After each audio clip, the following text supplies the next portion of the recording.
OneShot has a song in it called Alula, and in the tradition of RPG Maker games I've been playing recently, it perfectly encapsulates your quest through this world.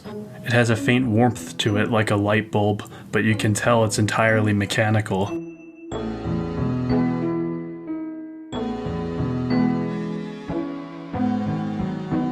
I had my doubts about whether I'd like OneShot as I continued to play. Some parts were pretty slow, and there were a handful of puzzles that had me stumped, but after I came face to face with its somber conclusion, and I felt the level to which it shifted my heart, I realized why everyone looked at this little game so fondly. Niko may start his quest as a lost kid unaware of his surroundings in this strange world, but he'll grow on you rather quickly. Niko is quite literally too good for this world. He stumbles and talks his way through the game's narrative with the naive purity of a child, trying to piece together the faded beauty of the world around him. But the special sauce that OneShot has is the very direct relation between you and Niko. You don't embody him entirely. The game acknowledges that you're an outside party guiding him. Occasionally he'll reach out and talk to you, and it's hard not to feel protective of him. I have not seen many games use separation of character and player as a pivotal part of the story, but it uses its offbeat quirk to such an advantage that you'll wonder why you haven't seen it more often. Having a presence outside of Niko makes us care for him more, because it paints him as a vulnerable entity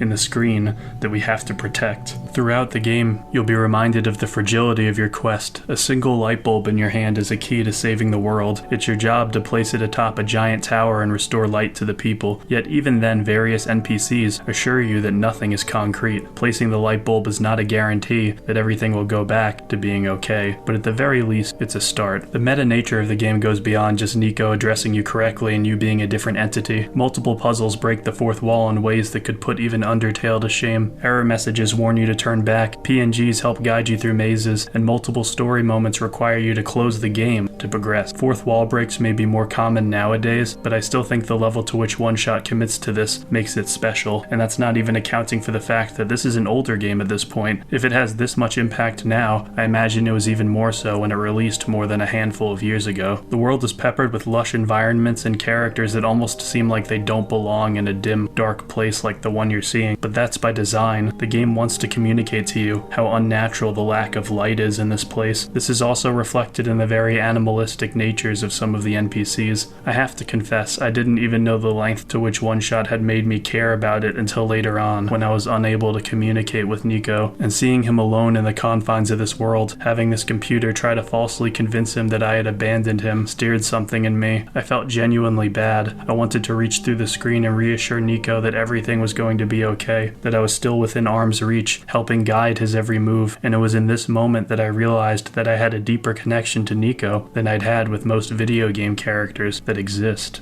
Despite the frustration for some of the puzzles and all of the walking I had endured up to the scene, they did their job of bringing me closer to the protagonist. Make your story as amazing as you want. You could be a 10 out of 10 writer that only knows how to produce stories with the most elating highs and devastating lows. You can create characters that are so dimensional that they feel as real as the ground you walk on, but nothing, no writing technique nor combination of words can ever replace just spending time with a character and getting to know them. That is something that OneShot reminded me of deeply. This next topic might come off as controversial, but I should let you know that I've purposely avoided some of OneShot for this video so far. An update that came later to the game called Solstice added more content and changed to the ending, but I wanted to go in as blind as possible and talk about the game as it was on launch day for its Steam version. Provided this gets enough attention and likes, I'll do a video on that as well. Like I briefly touched on before, there are imperfections. If you're awful at puzzles like I am, or it's easy for you to get lost, this game will come coupled with some stress, no doubt. Multiple moments can have you backtracking across multiple zones, wondering what you're supposed to do, and it's not helped by the fact that a lot of these areas have the worst parts of RPG Maker on full display, like awkward screen transitions. Had I not experienced the game's ending, I'd have told you it wasn't all worth it, but when I realized the ramifications my actions had on this world and Niko himself, I couldn't help but admit that I wasn't likely to forget my playthrough of OneShot for some time. Maybe jank is just the price we always have to pay for RPG Maker games like this, but each and every time I've taken a chance on one of these games, it's paid off. Take a chance on OneShot. Hell, use a guide if you have to. I promise you it'll be worth it.